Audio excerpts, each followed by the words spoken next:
Greetings. I'm listening. Great to meet you. I've been expecting you. For the good. You come get the voodoo. Hey there. And you are? Light be with you. You come to consult the spirits? Welcome to Orgrimmar. Have you come to serve the Horde? Shiny. Sail here.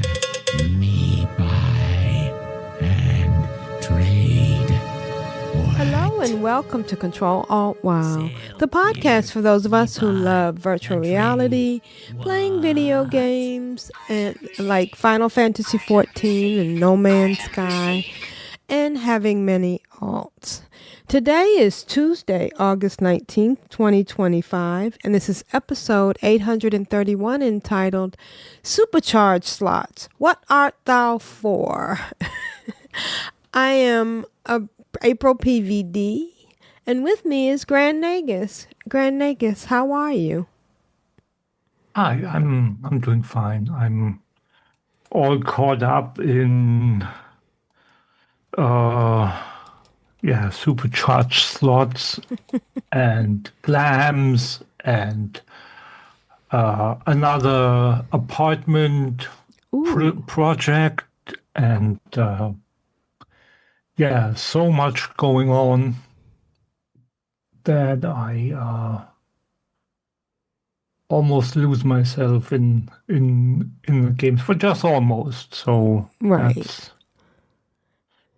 You still got your really head in reality, but it is nice, nice to have a game, a hobby, and something to enjoy yourself and to exercise your mind.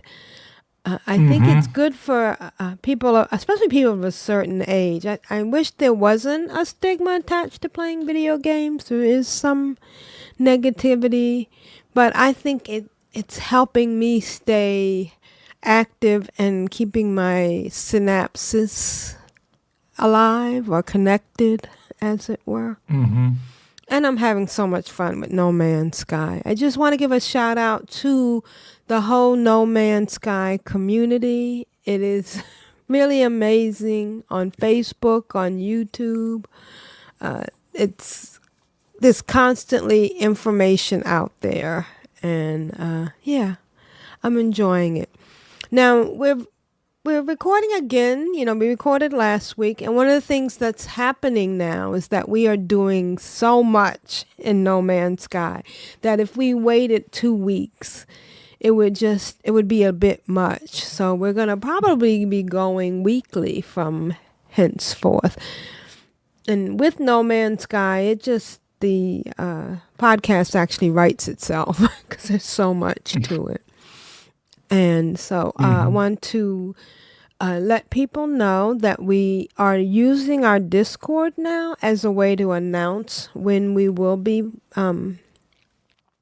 recording. So if we decided, like this morning, posted it on the Discord. So if you check the show notes, we'll have a link to the Discord. Join our Discord. It's also a way to join us when we stream, because we can, if you join the voice chat, we can bring you into the stream, and you can join us in game and tell us what you think of our streaming, or give us suggestions. So yeah, that'll be nice. Our show notes you can email us at controlaltwow@gmail.com, and our show notes are at controlaltwow.com. If you go to the show notes for today's show, you'll see a picture of the two of us in the anomaly. I think it came out pretty well. I did some editing on the bottom one to show off my outfit. I'm wearing my autophage, and you're looking... Now, why did you choose that look? Any particular reason, or...? No, not really.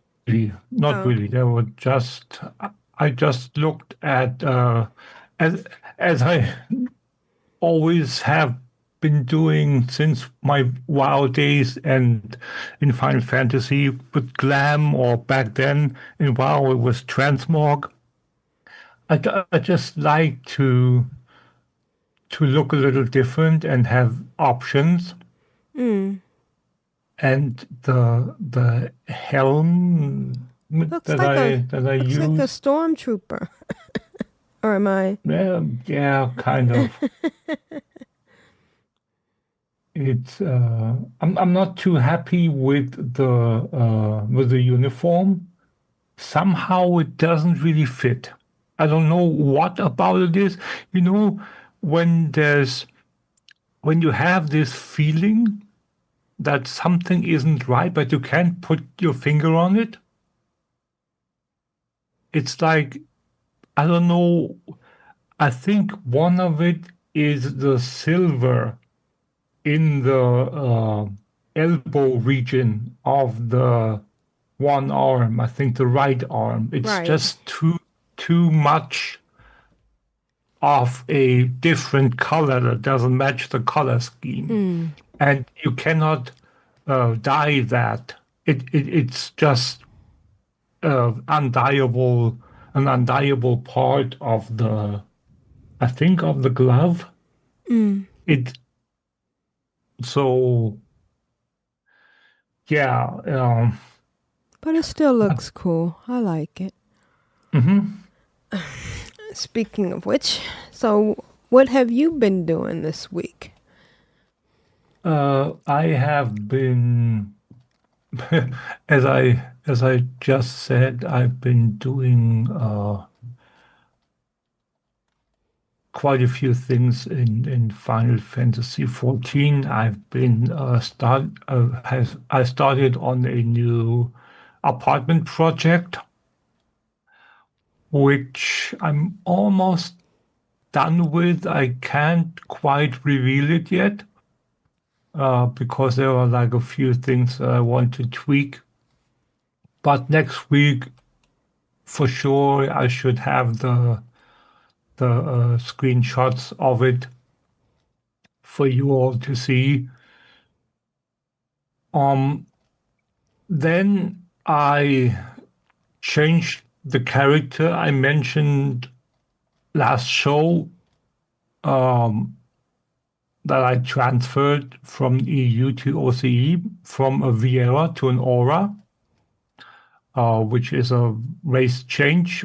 Viera is what you normally would call a bunny girl or a bunny person. In my case, it was a female. So, and an Aura is a lizard type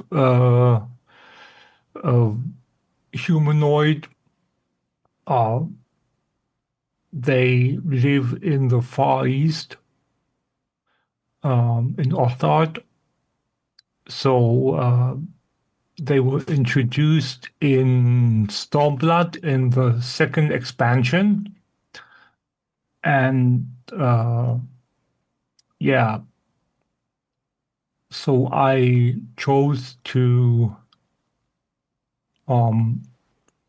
give her a Far Eastern background, both with her clothing, with her gear, and with the she is the character whose apartment I'm working on, and I've set myself the goal that as much as possible I want to use the Eastern and Far Eastern items that the furnishing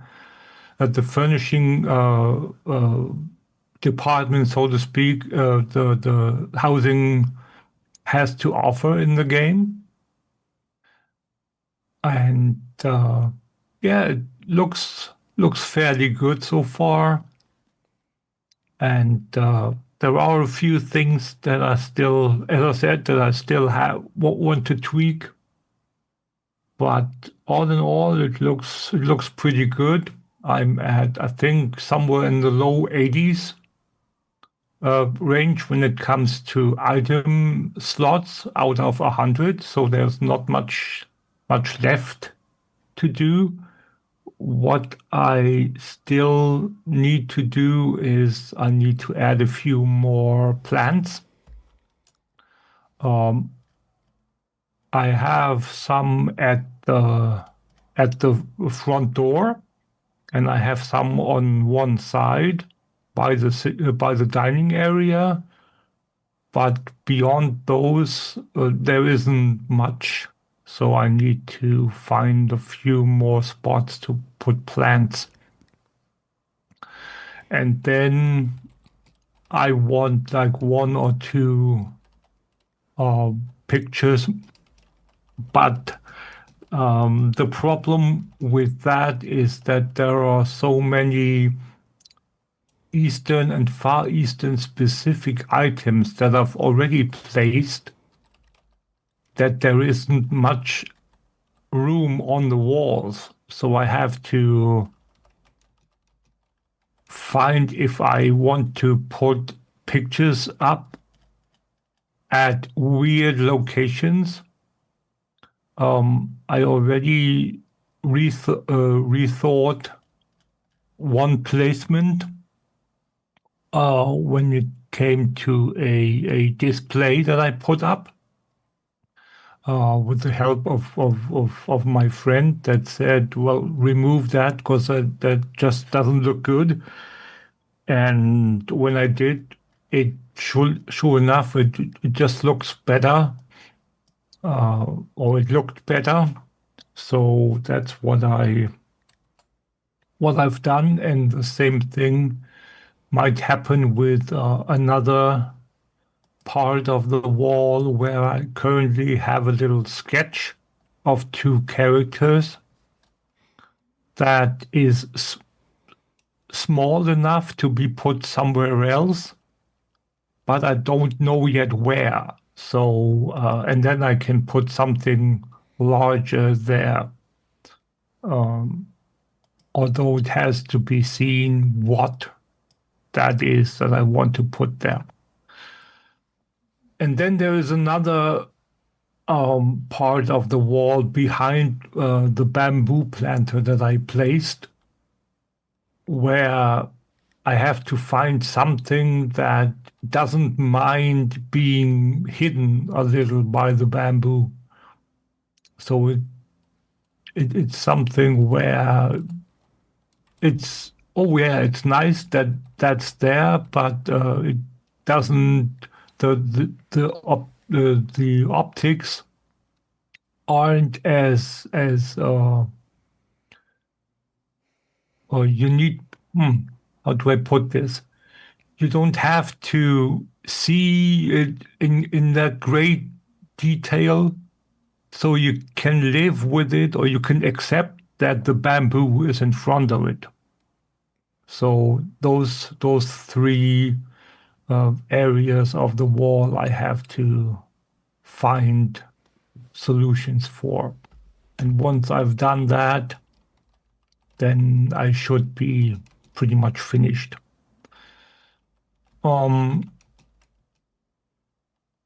I figured out the base gear that she is going to wear. Her name is Kransekage, which is a Danish delicacy. I'm calling it that. It's a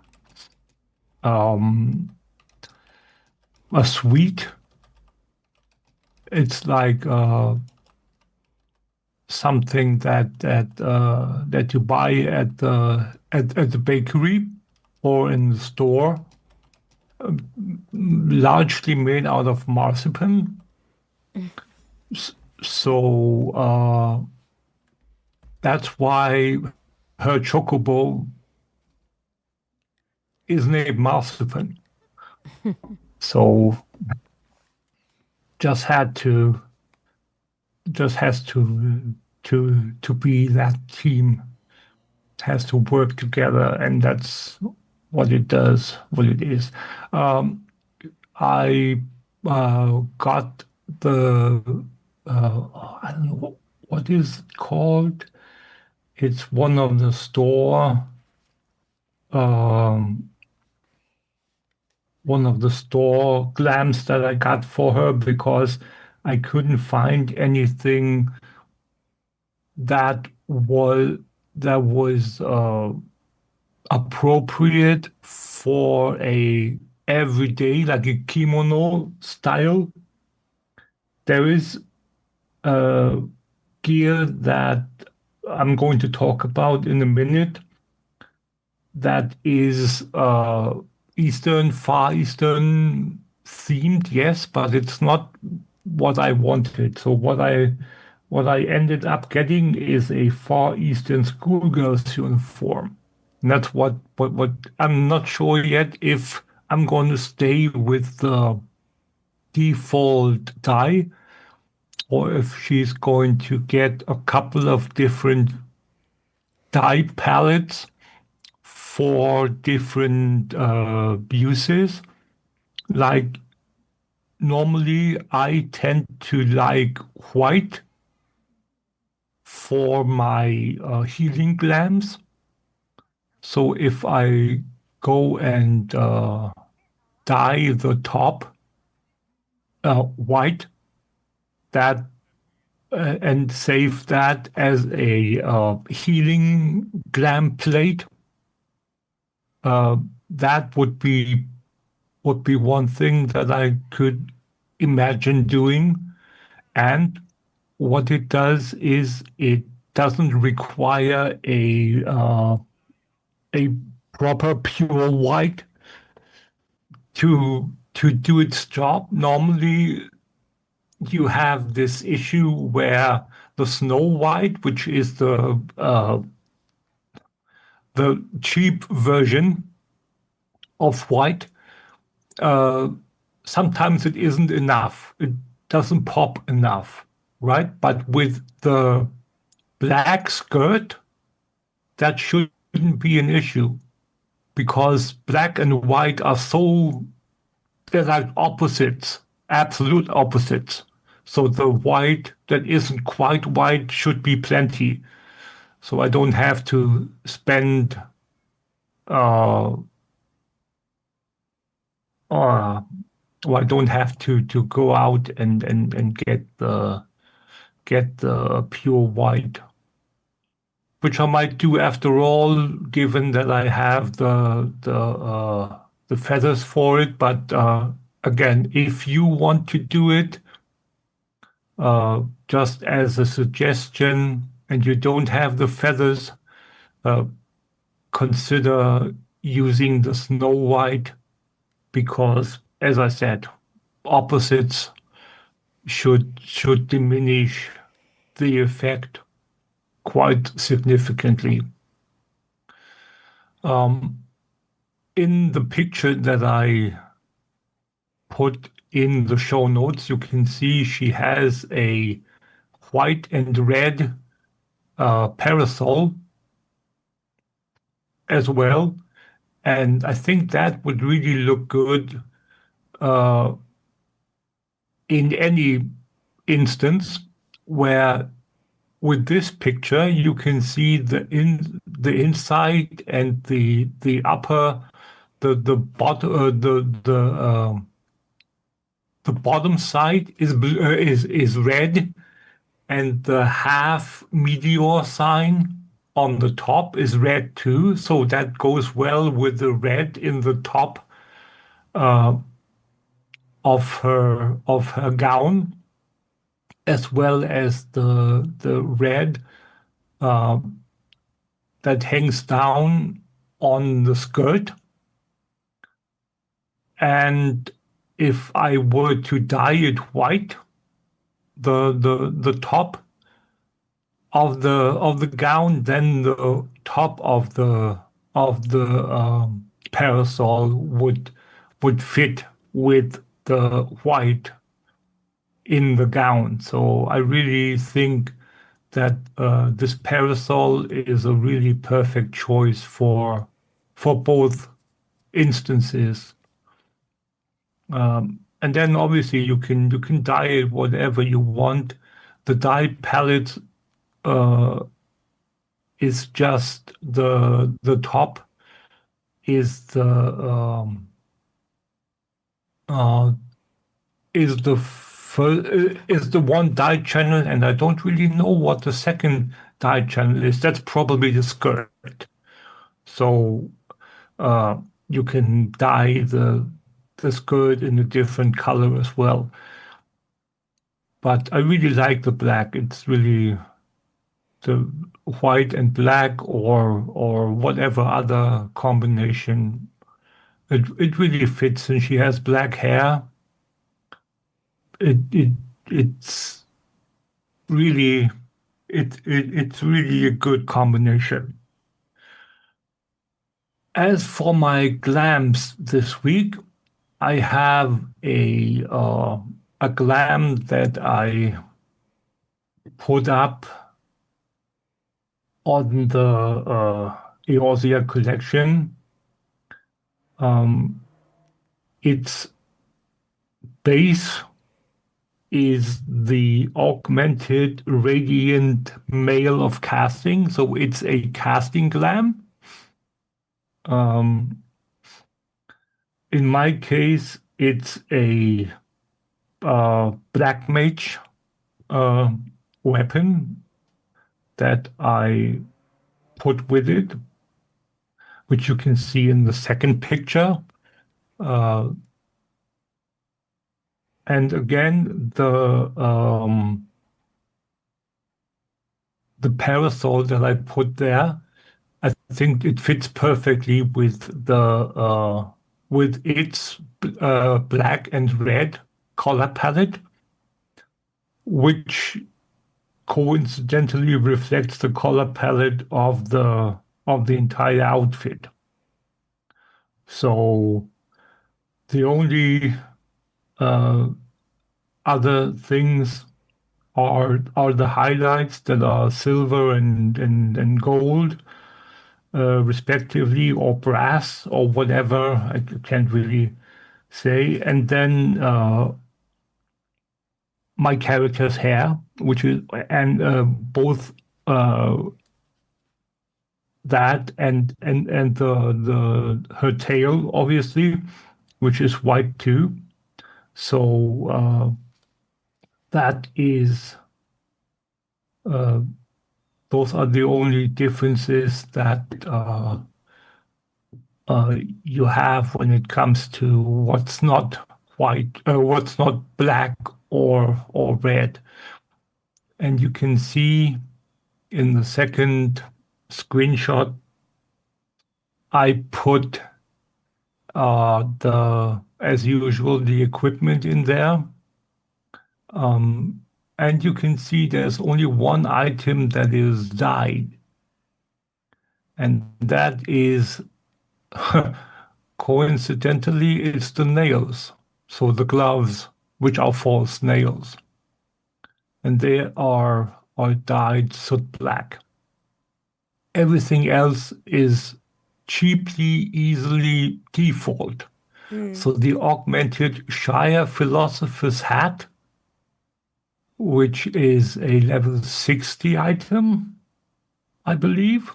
Then you have the augmented radiant mail of casting that I said earlier. That's level 90, I think. So it's a high-end glam. Then you have the false nails. Then you have the felicitous gaskins, which are a special item that you get from the island, from the sanctuary island. You can buy that for the currency there, for the blue currency. And then you have the Manusia Greaves of casting, which are the boots. Then you have the optional weapons are always optional when it comes to glams, in my opinion. As I said, I chose the Grindav, Grindar, Grindarver. That's what it's called. Damn. And I chose that because the color palette just fit. It's black and it has a purple kind of globe at the root, and then there is a stylized cat up top. If you look closely behind her head on the second picture, you can see that it's a cat sitting there. Oh, cute. So, and there aren't, to be perfectly honest, there aren't many staves that I really like. It's hit and miss. There are the best overall, the best high-end weapons I find is from the astrologist. They just, I don't know, they just look the best. There are obviously the simple ones that are just that simple, but there are really, really awesome ones. The red mage ones look really nice too. The red mage you can use is a caster job too, so you can use this glam with a red mage too. So yeah, I really think that that this glam is really, really pretty, and the parasol fits so perfectly you could almost think that it's made to fit together, which it isn't. The bomb parasol, if I remember correctly, is it? I think it's either a item from one of the allied societies or from one of the events, from the seasonal events. Now I want to know. Let me just check. Bomb parasol. We're doing this live. It's PvP. It's from PvP. PvP Series 6. So you can, if you have that, or you have to wait, I would say, maybe a year for it to be available. I talked about that in one of the last shows about the PvP series rewards eventually being obtainable in game using the crystal, the PvP currency. So, but that takes quite a bit of time. I would say it takes roughly one cycle of expansions, maybe not quite, maybe a 3/4 of a cycle. So that's about a year and change.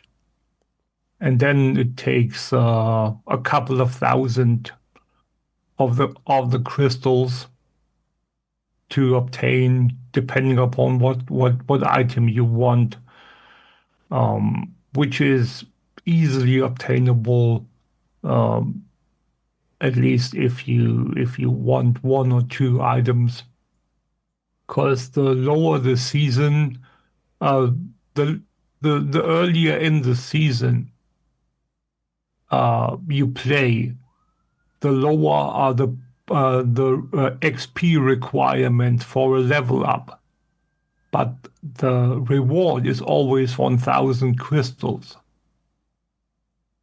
So if you play and at the very beginning of a series or on a season, it only requires, let's say, 3,000 XP to get 1,000.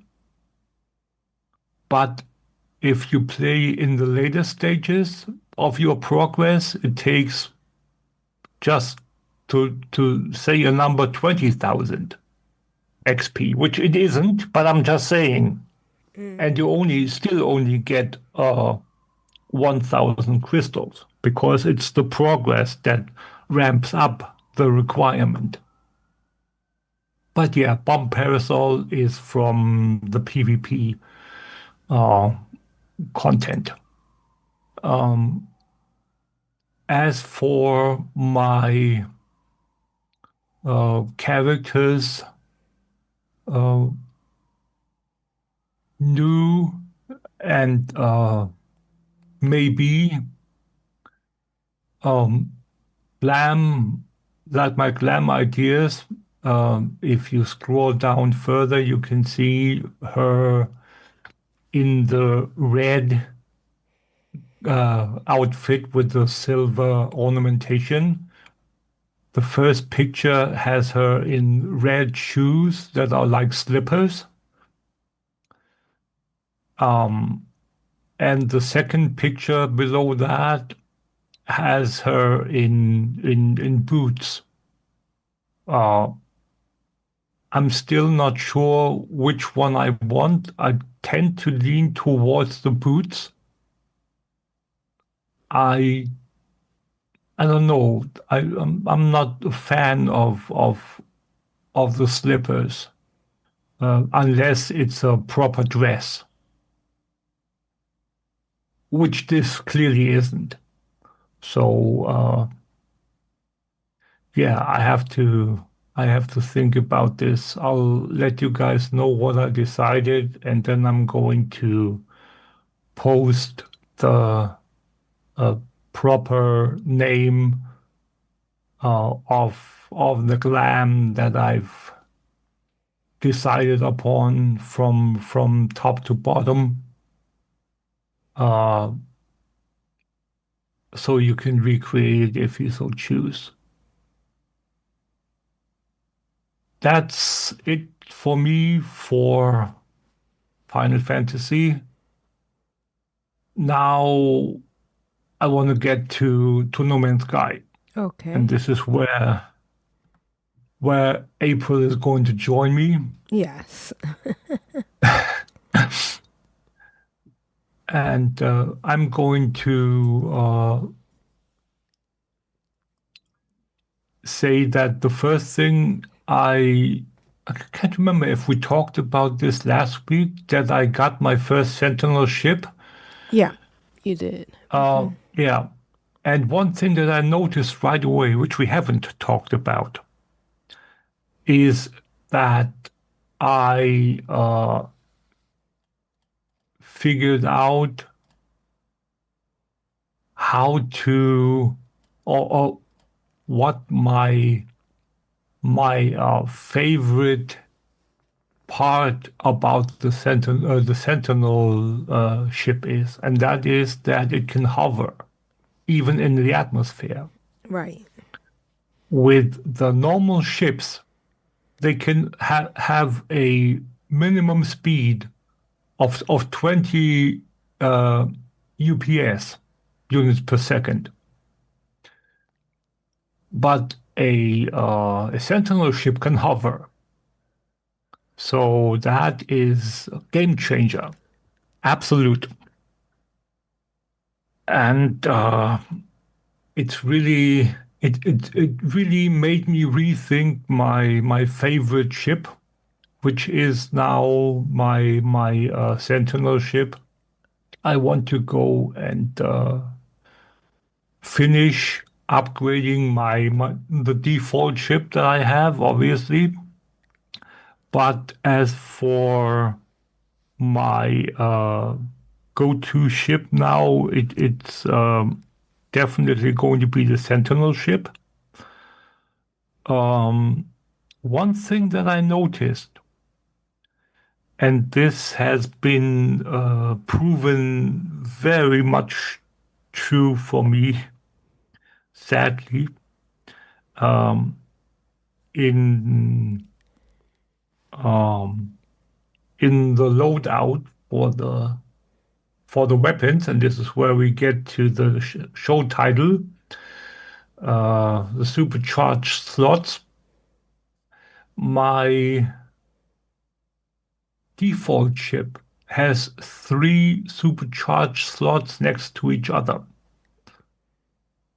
which is perfect. My Sentinel ship doesn't have that. It only has 2. So the weapon that I'm using is the Infra Knife. It's my go-to weapon. And there is that makes a difference. Those 2 versus 3 supercharged slots. Just to mention the difference, and to for the what art thou for? It's basically, in my case, 20,000 DPS difference. Wow. My loadout with the 3 supercharged slots next to each other gives me 73,000 DPS with the weapon, with the Infra Knife. 73,000. It's still not max, because there are cases where people get 4 slots in a square configuration, which is insane. And the 2 slot loadout that both my Sentinel ship and April's one ship has roughly 50 to 55, depending upon how they are configured and how you can and how they are located, whether they are next to each other or diagonally offset, or that all plays into how much DPS you can squeeze out of it on the last few thousand DPS. So 51 to 54, 55,000, I think is perfectly within the possibility of a 2 supercharged slot configuration for the Infra Knife loadout. And yeah, so I upgraded my And you helped me my understand that I could add more, what are they called? S-class upgrades for the yes, knife to make it yes, even better. And then surrounding them. It works so well once you understand the whole system. yes, yeah.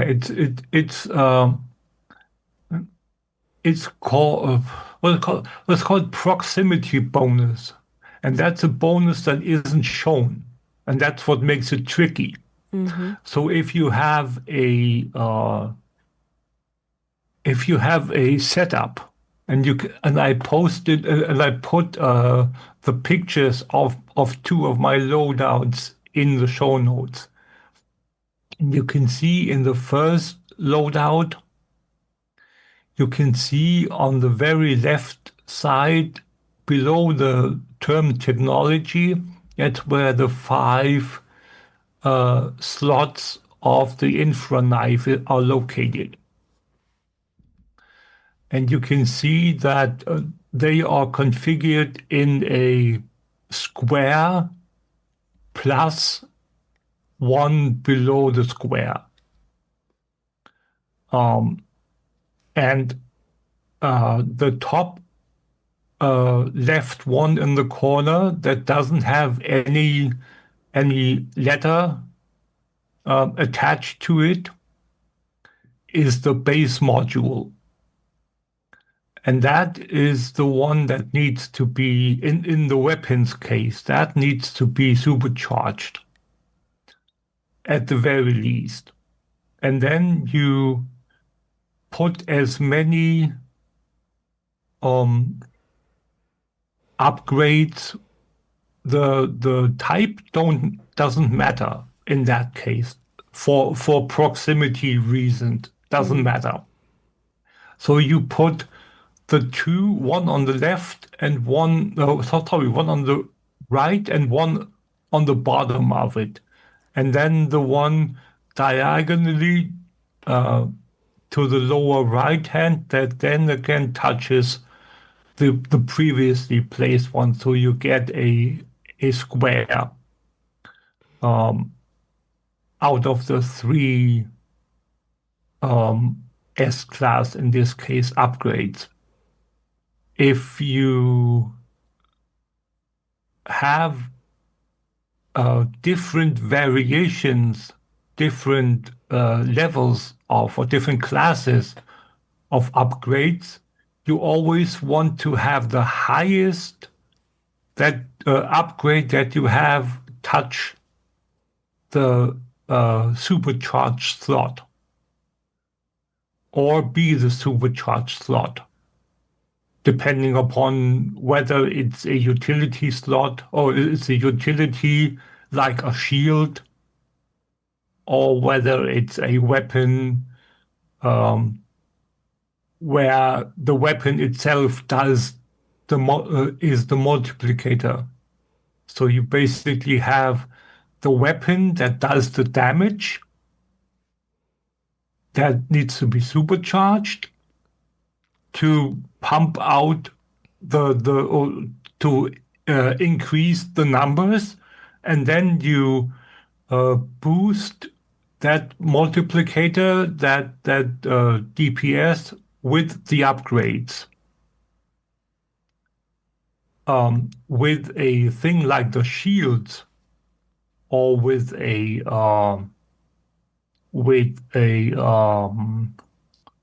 drive of some sort, hyperdrive, pulse drive, you want your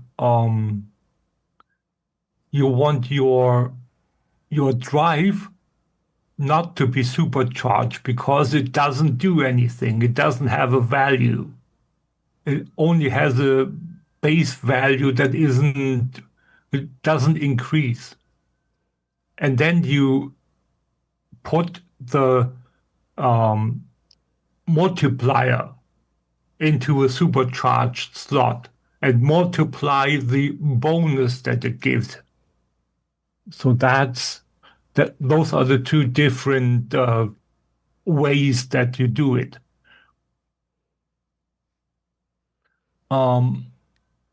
Never use the supercharged slots on something like a scanner.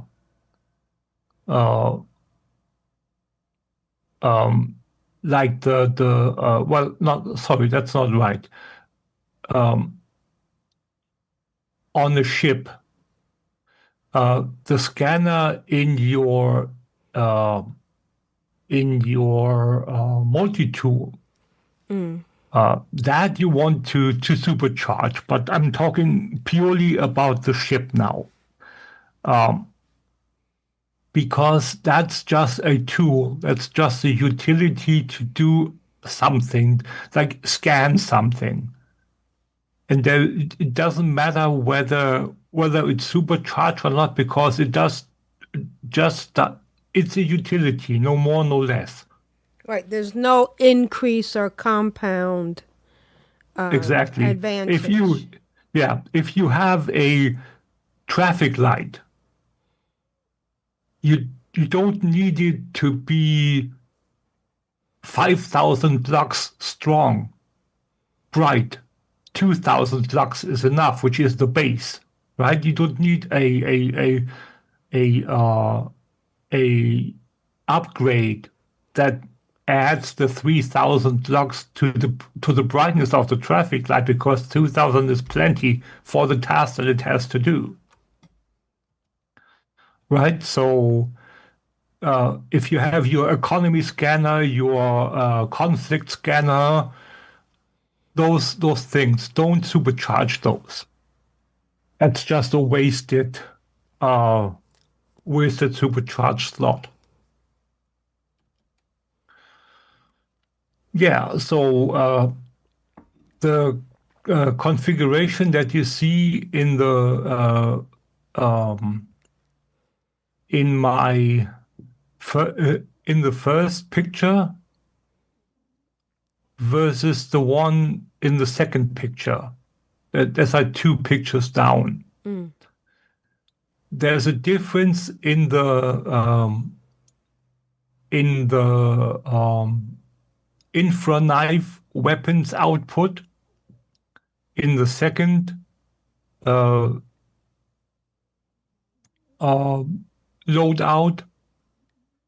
It increases from 37,000 to 52,000. That's a big That's difference. Yeah. Yeah, just by distributing, arranging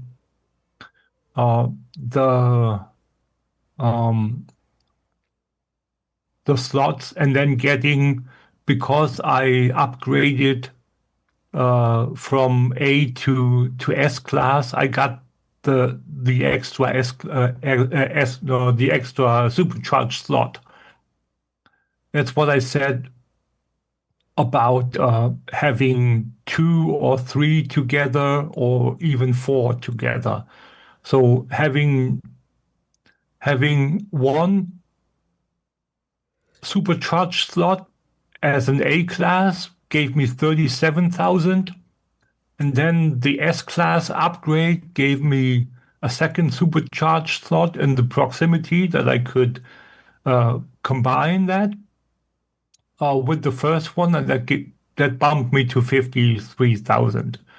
So that's significant, and you can repeat that with any. I'm just using my infra knife thing as an example. You can just do it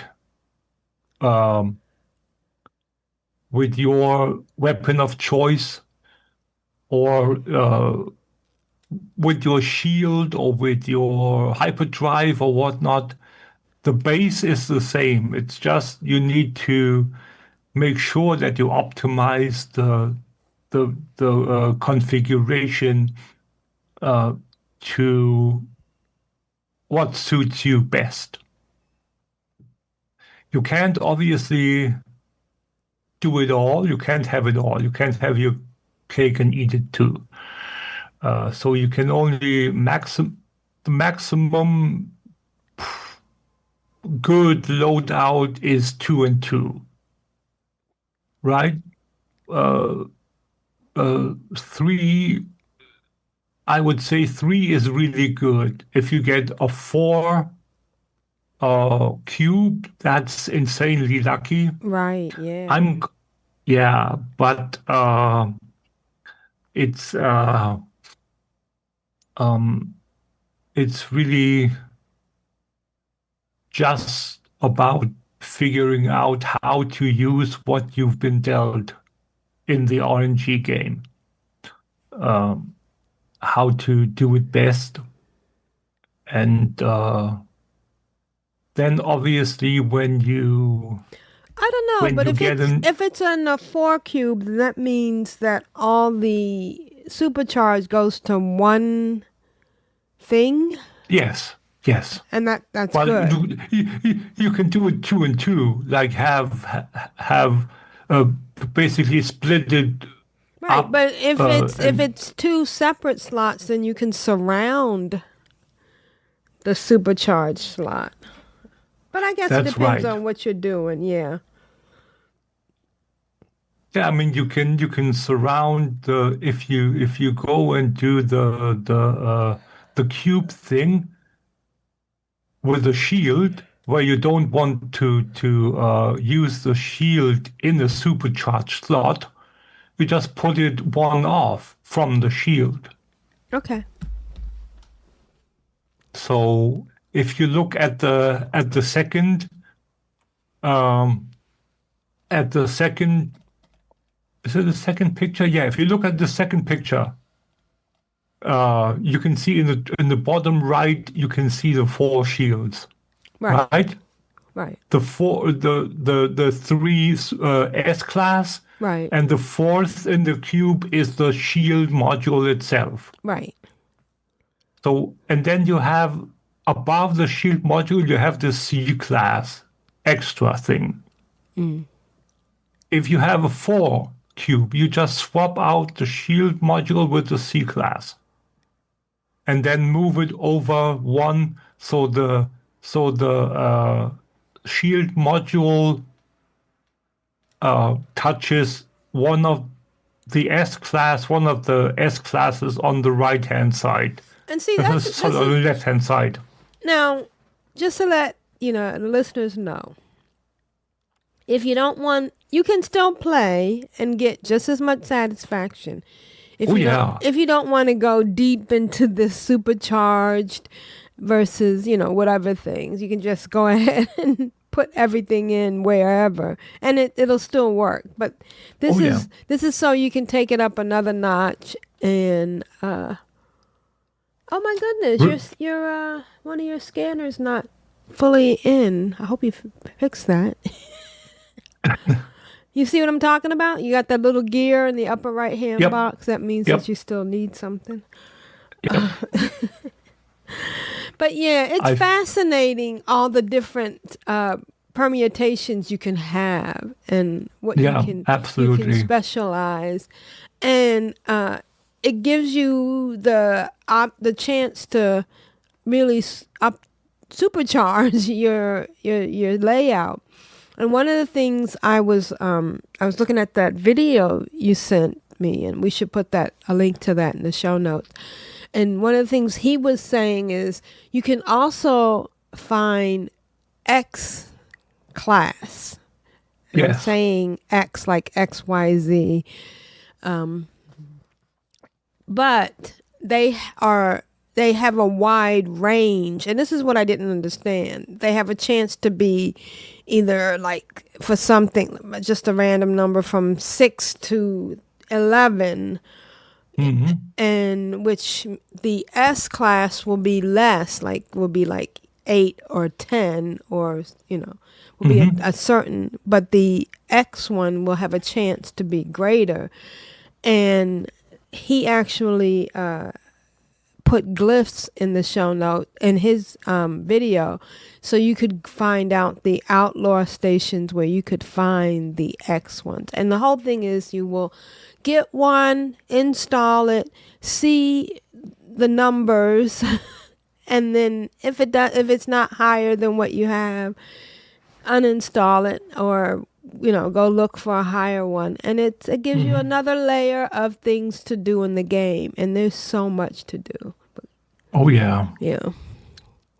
Oh yeah, it's absolutely amazing. And you can see I have an X class in my drive set up. I see that. And you can see one more thing. You can see that I have 5 units there. Right. Where normally you can only have 3 upgrades. One is an extra item. But because, and this is really weird, because I have an X class upgrade, and it's not quite as powerful, I can have another A class. You can see I have 2 A's, 2 S's, and 1 X. Right. And that's normally it would overload. But because of the configuration of an A class and an X class, it doesn't overload. So there's that thing to play with as well. When does it overload? How high can you push the power in it before it overloads? It's really interesting. So yeah, it's just try and see if you have a or B class somewhere that you haven't destroyed yet, and you found an X class that isn't quite as good as your S class. Try and pull out the B class upgrade and add that to the X class and see if it lets you, if the game lets you, and you maybe don't get overloaded in your configuration. And that might bring you to have higher values than the S class that you are going to replace.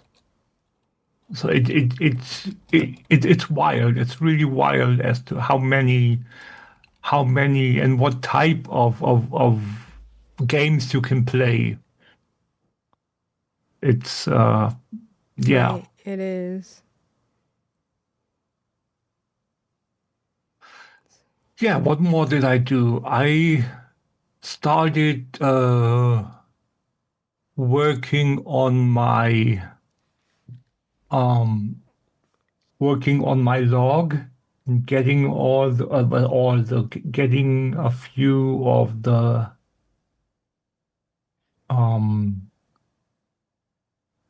entries, get those dealt with, get them done.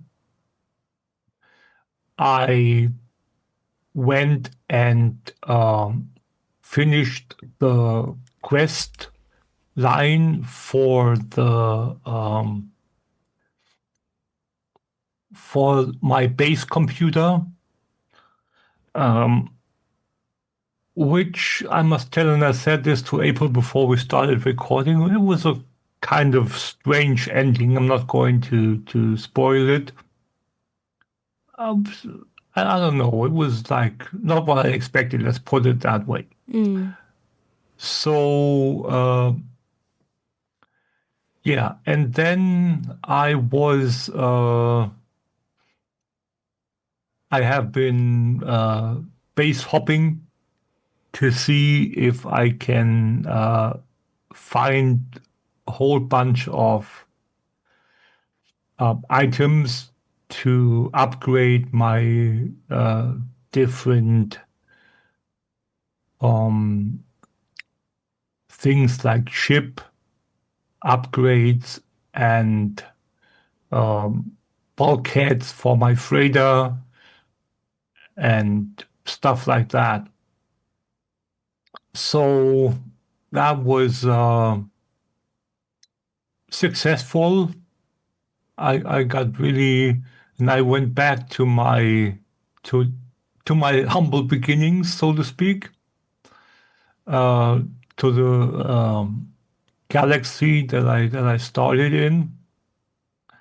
And since they all have a name attached, the star bases, mine, the ones that I started at, all are named Tau, T-A-U at the end.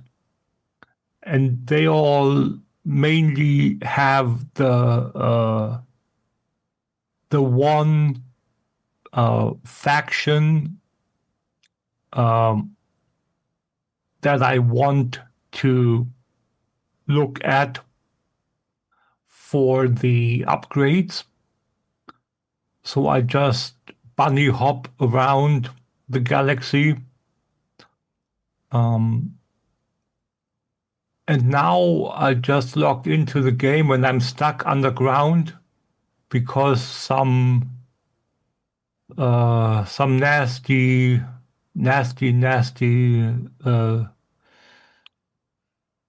things called sentinels chased me. And yeah, so now now I can finally, after I logged back in again and the attack has stopped. Attack on me. Now I can take off again, because that's something that I didn't realize, which is so cool and yet so unnerving. You cannot call your ship to you While you're when you're being under attacked. attack. Yes. You can run to your ship and get Yes, in but it. if that's like, if you But- ran and ran and ran for 30, 40 minutes in one direction. Well, you shouldn't go that far, first of all, without your ship. But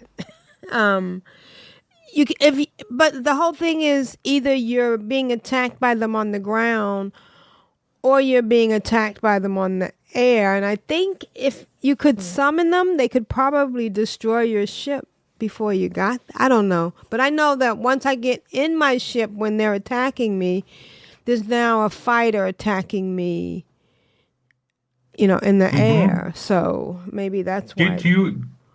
Did you know what you can do to, I don't think, I haven't tried this yet, but I heard this from some guy on a video. What you can do to get the sentinels to stop attacking you, other than burrowing down? What? Ride a pet. Oh. Ride an animal. Feed the animal, choose ride, and you're supposed to be safe. Just saying. I haven't tried this yet, but... Yeah. I have to try that. Right, so just so people know. Because I have been using your burrowing technique, Yeah. but there is a certain amount of times when it just doesn't work. But I have been able to burrow to my ship and then get in my ship. Sometimes though, it's just it's once I get my weapon gun, I'm gonna. Oh, go ahead. I'm jumping the gun. But, No, okay. Talk. well, go once ahead. I get my weapon, it's actually quicker sometimes to just fight them, get them out of the way. Yeah. It's you have to be quick because you have to get that little guy that's always healing the other ones. Yeah. And it's very frustrating when you get one of them down to almost dead, and then that guy comes along waving that green light at them. Yeah. But yeah, sometimes it's almost quicker. But it depends on what you're doing and how much time you have and stuff.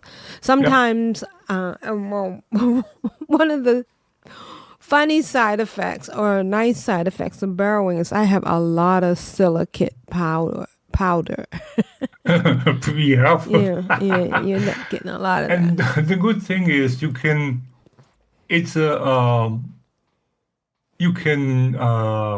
charge your tool that you use for burrowing with that silicate powder. Silicate, So, yes. Yeah. Yes. So that's perfect. Yeah, that's very, very handy. Yeah. Yeah. I'm just flying around here and farming some mirrors. Oh, you're playing right now?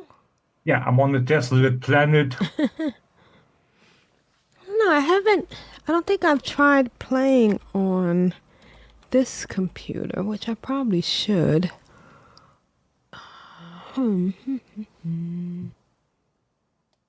It's absolutely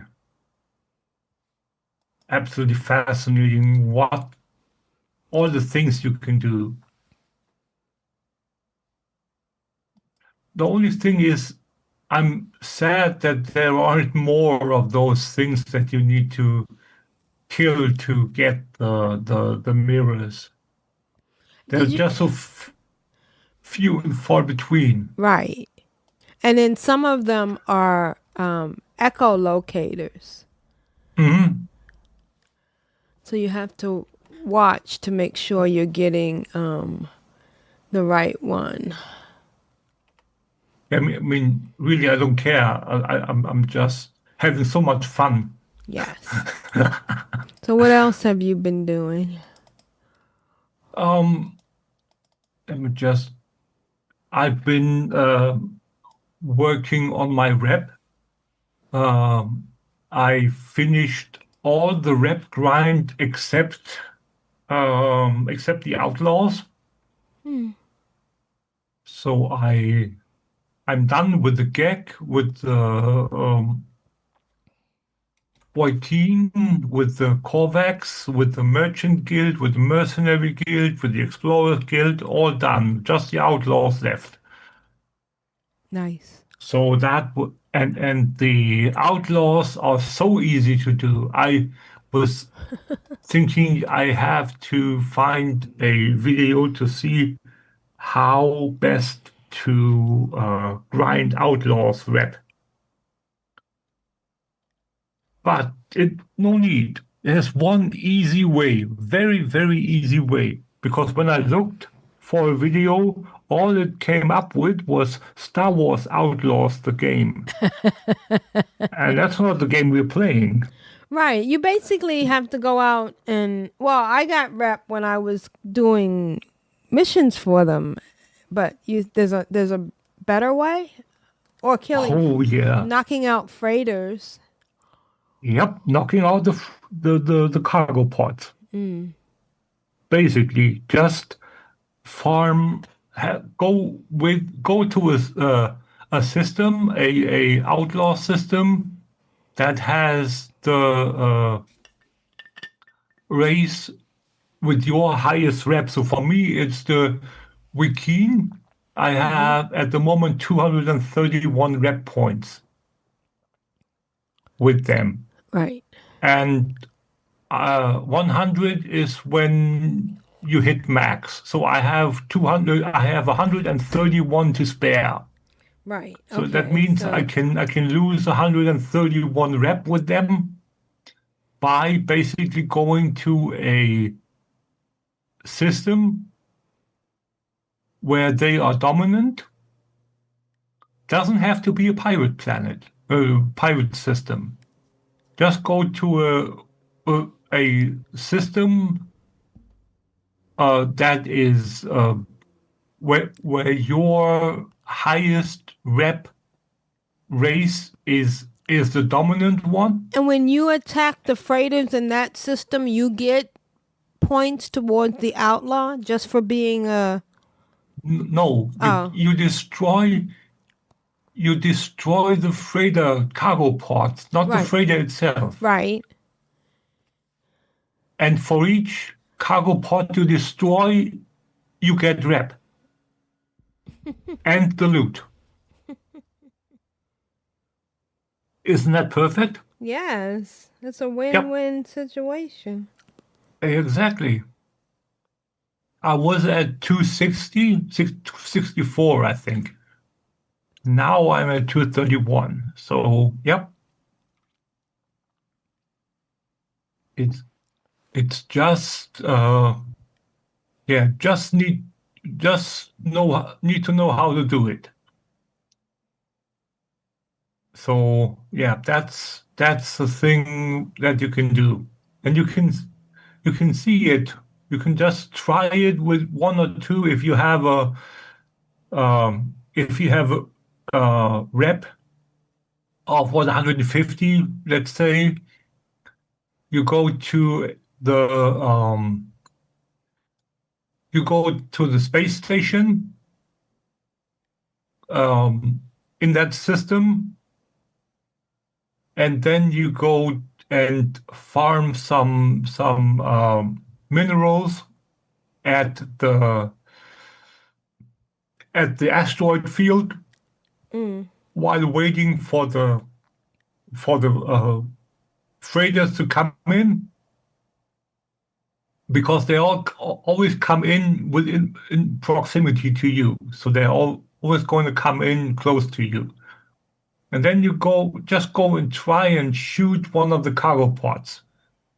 Mouse over, fly to them, get close to them, mouse over them, and see which one is the one that you need the stuff from. Like I always try to at least get the ones with the freighter fuel, or with the frigate fuel. So I don't have to craft it myself. Right? So you have the frigate fuel, that's the largest one, the 200-ton one. And those are the ones that I go for first. And if you are, this is interesting as well, if you are in a pirate system when doing this, you get special loot if you destroy, I think, I'm not positive, but I think there is special loot in the cargo pods that is contraband. And contraband you can always sell for a pretty good profit in other systems. So if you want to do that, if you want to make a quick buck, so to speak, you can farm the contraband from the cargo pods as well. Neat. Yeah. Let's see, what else have I been doing? I got I'm up to 3 glyphs now out of the 16. So I have to go and look at that video, and then I have to get to a portal and start going around and collecting the other glyphs, so I can finally get to the other content. Oh, how exciting. Yep. And then I started, but I continued with the, I'm not sure if I finished it, the pirate story. Let me see. Yes, I finished the pirate quest line as well. So I'm not sure what to do now with that. It's just an unlock quest line. I have no idea, but apparently so. So what I'm going to do now is I'm going to get to the Atlas, or the Atlas path is a quest that I am intending on continuing now. And that's been my week. Awesome. I am very excited for you, because it sounds like you're enjoying it. And I first want to give a shout out to my friend Shira, and she's trying to play, but she's having a little bit of problem because she's using the Game Pass and the controllers. So I'm really happy that you are enjoying it and you're able to play as much as you as you are, because I have grown to love this game since I started playing. And so I guess what I'm saying is one of us. All right. So what have I been doing? Since last week, I went through 1,000 crystallized heliums because, there's so many layers to this game. One of the things is that I now have 3 settlements, which means I'm constantly going out and getting things to upgrade buildings. And I don't know if I mentioned this last time, but once you get them to where they're successful and they're no longer losing money or in debt, they actually can make things for you. So I have one that's making those health cell things, and another one that's making glass and warp cells. So that's really beneficial. But more than anything, I just like the feeling of walking around my settlement and seeing, it's like The Sims. So just to reiterate, I have 3 settlements. The original one is the April PVD town, and that one was the hardest. It was part of the quest line, and it is in a sentinel area. So when I'm there, I don't, even though there's like oxygen and there's plants all around me on the ground, I don't touch them, because the minute you mine something or harvest something, they show up. And they also show up when you're being attacked by these insect-like things that attack. Mm-hmm. Yeah, the swarm. I know. Yeah, the ones with the eggs. Yes, and they you have to fight them, but once you start fighting, the sentinels come up. So now you're fighting a two-sided war on 2 fronts.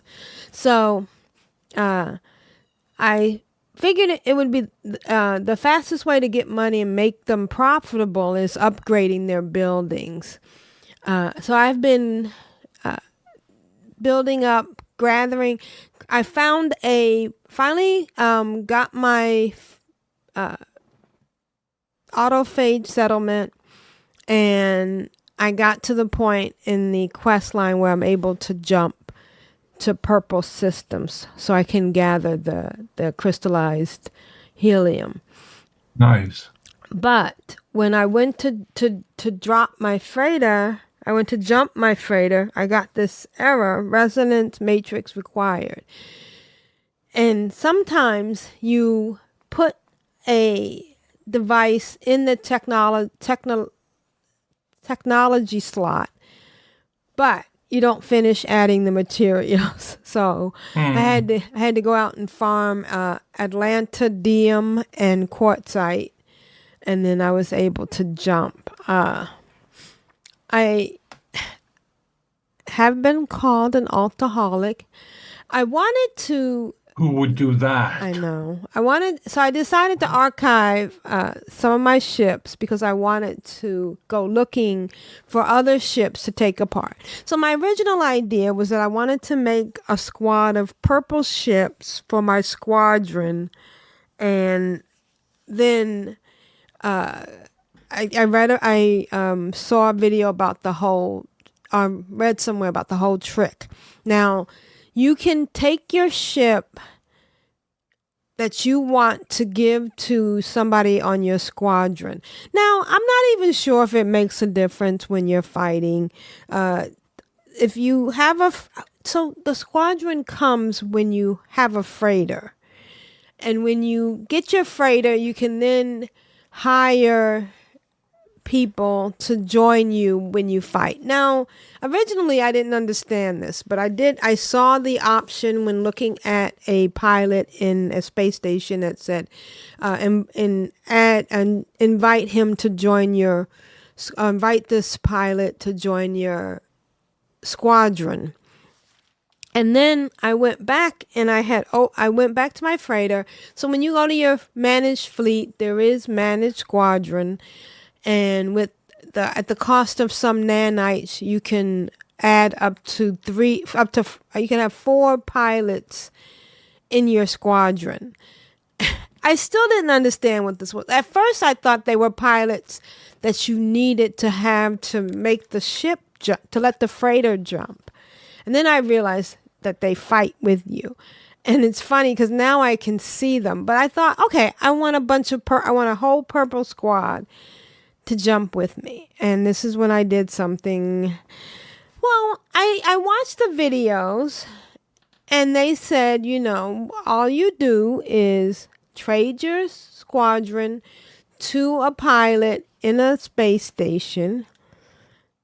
And then once they have your ship, then you go to them and ask and invite them to your squadron. Well, I did that. And instead of the guy going to the ship, he just disappeared. My ship stayed on and it was this purple ship that I had created from parts and had given it an S-class engine. Core. Core. And it was beautiful.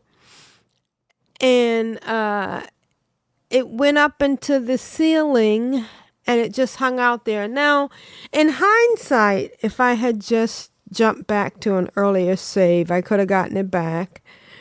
But I thought eventually it would fly out and then fly back and I would get a pilot. Now, if anybody knows or who can correct me, what ended up, I lost that ship. That ship was gone. I traded a ship. And by the time I thought about going back to another save, it was too late. So I ended up just, writing that off. I didn't get a new pilot. And at the same time, I had already dismissed 2 of my squadrons. So whenever I got into a fight, I was down to one squadron. So I decided to... Oh, but what happened was before my ship went up into the ceiling, it offered it to me for sale. So I said, okay, let me then try this again with another ship and have my alt waiting, and my alt can go over and buy the ship from the guy instead of me buying it back. So I'm like, okay, this is cool. Let's do this. Well, I tried to do that with my squid ship.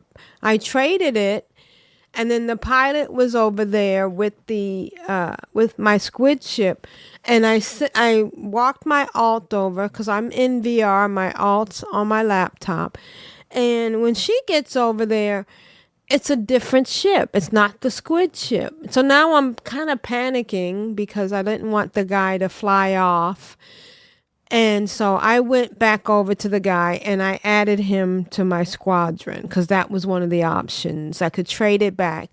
Now, if I traded it back, it would have cost me 60 million. So, this is my ship.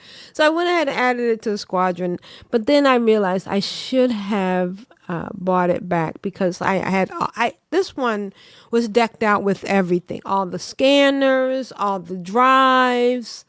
Because my alt is not going. I'm experimenting because that's what I like to do. She's not going through the storyline. So she never did the thing to fight to get a freighter or whatever. She just went to the freighter and brought it.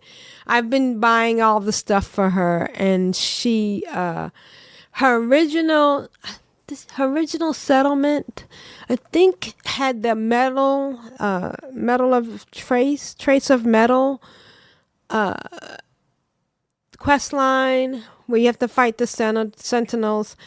And she just wasn't strong enough. She didn't have any of the equipment on her. So we abandoned that settlement, and I just got her the plans, and she got her own settlement. So I just want to give her a ship with all the drives in it and everything. But like I said, she got a different ship. So I'm going to try that again another time. Because I know you can give somebody a ship. I think I might I didn't know that. Yeah, I saw it somewhere. I got to really watch the video. But so I went ahead and added. So now the squid ship is part of my squadron, but I also put some frigates, modules, and a bunch of stuff for her to sell in the inventory, which I should have just traded with her. But, you know, you live and learn. I was kicking myself about both mistakes. And then I realized it's just a game. It's okay. I was just about to say it's, Yes. We've made bigger mistakes in our time. Right. So I then decided I wanted to get all my S-class ship ready to be used. Oh, and I got a bunch of those little egg round ships, and I wanted to add that to my squadron. So, and I thought maybe you just can't add ships you create to your squadron. You said that. Yeah, and I still haven't been successful at that. I want to try it again.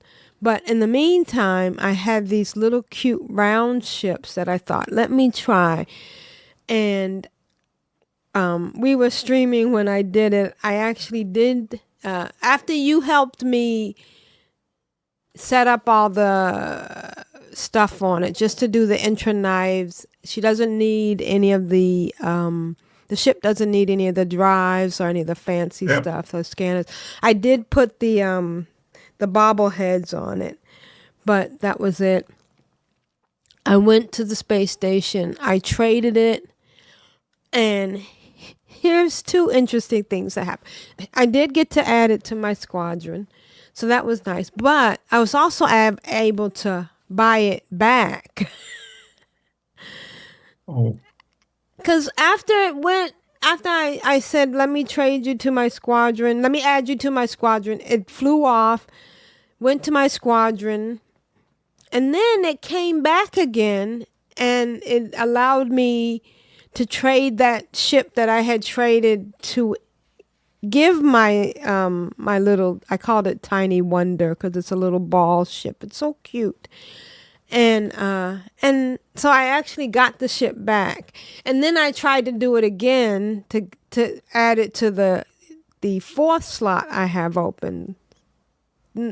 Yeah, because I kept the Sentinel ship the one ship that I had already had, and the squid ship. So I had deleted 2 pilots, and now I had 3, and I just couldn't get it to trade. It just never would trade. I would trade it, but then I wouldn't get the add to my squadron. And then I tried with another ship, and it still wouldn't work. So I'm going to try something later because I do have a 4th squadron open. But I then decided to get out all my S-class ships and make them ready. And I bought a bunch of wiring looms because you can never be too thin or have too few wiring looms. No, you can never have enough of those.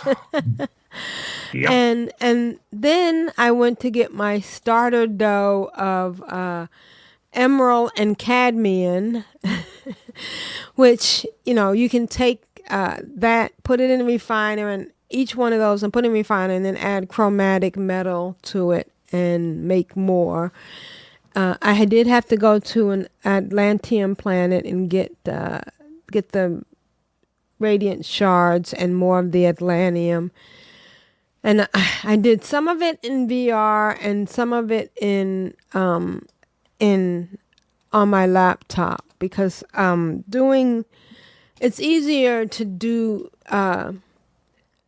adding stuff to my ships, the technology stuff on the flat screen. Only because in VR I have to hold my arm out and point at the slots. So if I do it on the laptop, I can just click and move my mouse, and that's the beauty of No Man's Sky. You can go back and forth easily and not lose anything. Yep. But the other night, sorry that I'm interrupting you. no problem. I had I had an issue with the cloud save when I wanted to log off. I'm not sure. Have you had that before? No. And you're on Steam on a computer, or are you using? Yep. Yeah. Okay. Yep. Exactly. Steam computer. Oh no. Did you fix it? No, I just logged off and I can't do anything anyway. So and when I came back the next day, it was okay. It was Oh. nothing. So no problem anymore. So one of the things that is happening that is different between the VR version and the desktop version or the PC version is the debriefing bug. And I did open a ticket. I sent it in, I think, Saturday, and of course today's just Tuesday, so I'm waiting to hear back. But when I put a picture and a screenshot in the show notes at CtrlaltWow.com. When I go into the desktop version and I'm doing a debriefing, it gives me the details. The log entrance, it tells me that it stopped at this planet and did this. And some of it's amusing. Some of it's, it's just really interesting. I don't know who writes this or who comes up with some of the details, if it's just a random generated thing. But like ground crew encountered humanoid-sized birds while scouting planets. Somebody arrow birds were curious, taking food from crew members. No flight capabilities noted. Collected sac venoms ×8. So it's really interesting to read what they do when they go out on an expedition. These are the frigates that you send out on your expeditions with on your freighter. When I'm on my VR, it just says distance covered, X amount of light years, and then end expedition. And then it gives me, what it recovered. I get the amount of money, I get the different items that it gets, but there's no detail. So that was kind of interesting, and I hope they can fix that bug. Now, this is something that happened a few weeks ago, because when I first started playing in VR, it would give me the details. And I had mentioned this on the Facebook group, and some people say they don't want the details. But, I mean, you can just click, like rapidly click, and it's going to basically go through it. Yeah. But, yeah. So there should be a option just to turn it on or off. Right. And I've looked for it, and I can't find an option to turn it on and off. I've looked on the VR side. And the fact that I'm going back and forth, the settings should be exactly the same. I'm not changing any settings on my laptop that I changed on my VR headset. So hopefully by next week we'll get something back from the ticket I put in. Yep. All right, so exciting news. I had tried many times blindly to take down a freighter. Of course, there's when you warp into a system and there's a fight going on, and I would try, but I would never be able to, because I wasn't doing the right steps. I kind of heard somebody say something on Facebook and mention it in maybe a YouTube channel, but Grand Nagus watched the stream. Well, first we tried to do one together.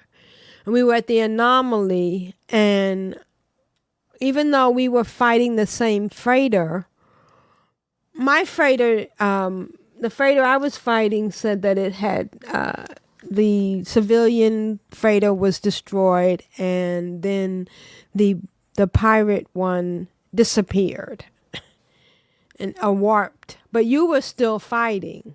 So, Yeah.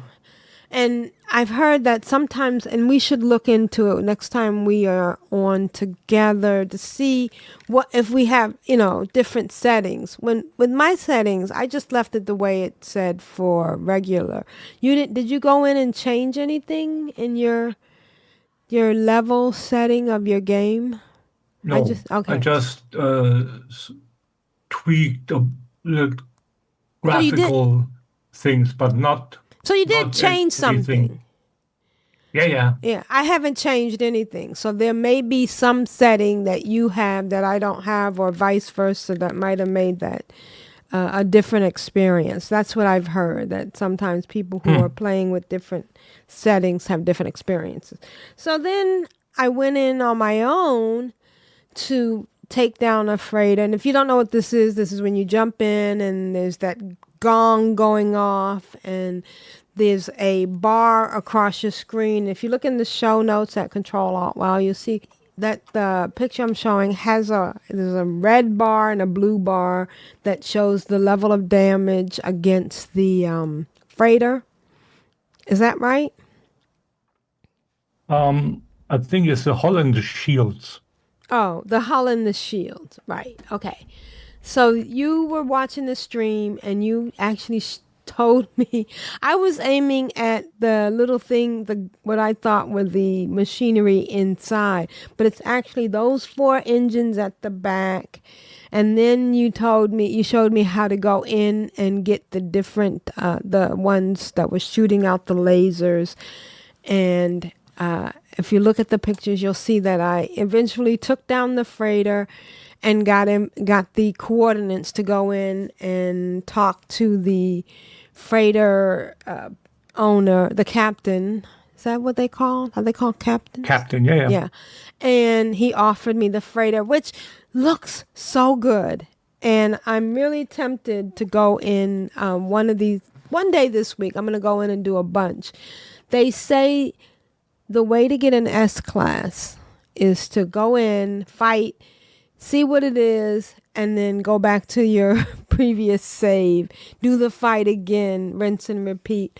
One guy said he spent a couple of hours before he finally got an S-class. So, I don't know. The thing, though, is that once you win, then you go in and take out all the stuff, take out the equipment you have, but you can't get all your stuff back. But it doesn't matter. You can get it. The biggest thing that's happened when I've switched freighters is that I can't get the stuff back from the teleporter. I can disassemble most of the stuff, but the teleport thing, of course, once you disassemble that, you can't reach the freighter anymore. So anyways, that's what I'm going to do next. So I have a picture in the show notes of all my little ships and the ones that I stored. You can have up to 30, but you have to, I think you can have 12 and you can store 18, or is it the other way around? You can have 18. No, you have 3, if I remember correctly, you have, I don't know, 3 pages of 6. Yeah, I don't. So anyway, you can I don't store, really know, but something along those lines. Just stick with that. So also what I got when I one of the things I needed for my to upgrade one of my newer settlements was polished stone, and I was so proud of myself because what I've been doing is that when I find a planet that has something that I really need, like, for instance, crystallized helium. When I found that planet, I dropped a I dropped a base.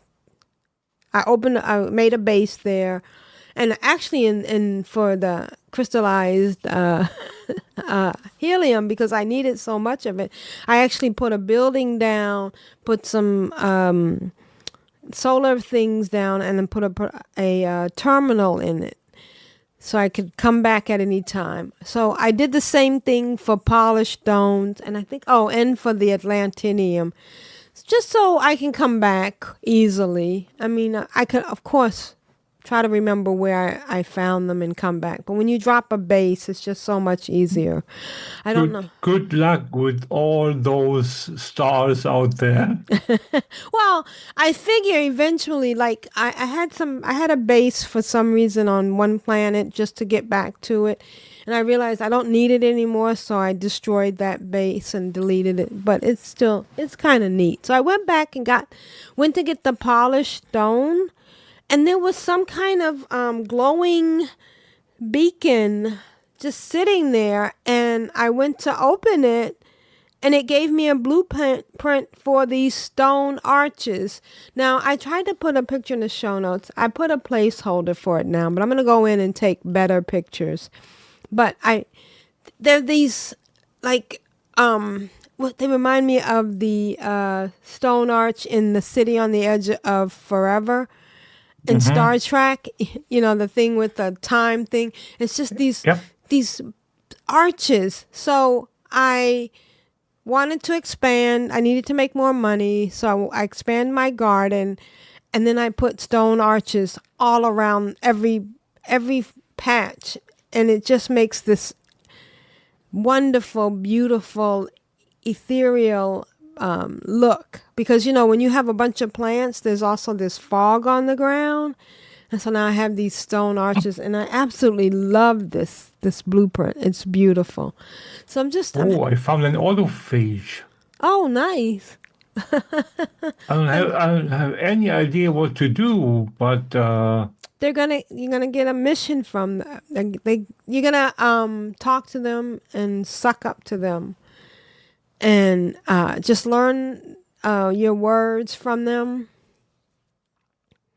And then as you get better, they'll give you a mission. It's really exciting. I love the way they look. But you must be on a dissonance planet, so be careful because there's lots of sentinels. I am, yeah. But and aren't they? I love the way they look. And I have pieces so I can look like them. So I ended up expanding my my freighter, and I've been working so hard on moving things around and making it more comfortable. I had a problem with the short-range teleporters. Oh, that was the other thing. I was trying to do something that I had seen on a YouTube channel where you could make the floors go sideways and create a hangar bay. But I think they might have taken that glitch out. It had something to do with using the teleporter wiring. So I was trying to do that, and I got stuck in the wall. And I was in the wall for like 45 minutes. I tried logging off, logging back in. I tried going into my alts freighter and then coming back, and I'm still stuck in the wall. And I ended up deleting enough stuff so I could make another short-range teleporter and then easing myself in and getting out of that wall. So then I worked on just redoing my buildings. And for some reason, whenever I had a short-range teleporter on the first floor by my regular teleporter where I come in when I get onto my freighter, and it was taking me up to where my refiners are and my storage and the rest of my ship, the rest of, like my garden and everything. But every time I would get into the freighter, into the short-term teleporter, it would take me through the floor.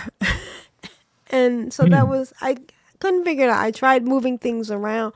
And so what I ended up doing was I just made a corridor, a regular freighter corridor off of the area where I have my refiners and just making a ladder so that I just go upstairs. I did a lot of stuff, steps and everything, and this works best for me.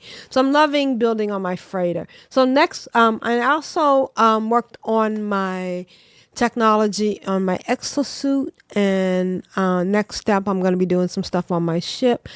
But I am excited because I want to work. Next week, I'm going to report back on multi-tools because I got a really nice gun that I like. So I am going to change out my multi-tools so that one is for mining, one is for shooting. And then, I can move, and I can use the supercharged slots to make the best of each of those different abilities. So, and I'm gonna upgrade and work on my autophage one because it's a staff, and I just think you look cool holding a staff. And that's been my week. Very nice. Yes, we are having a lot of fun in No Man's Sky. Anybody out there who is playing, let us know how you're playing. Join us if you want to, because we've been playing together and we've been having a blast. And again, I want to thank you for all your information because you do a lot of research, and there's a lot to research in this game. Yep. There sure is. Yes. So we are, you can find us on Instagram at Ctrl-Alt-WoW. We're going to put a link in the show notes, which is at CtrlAltWow.com, to our Instagram, to our Discord.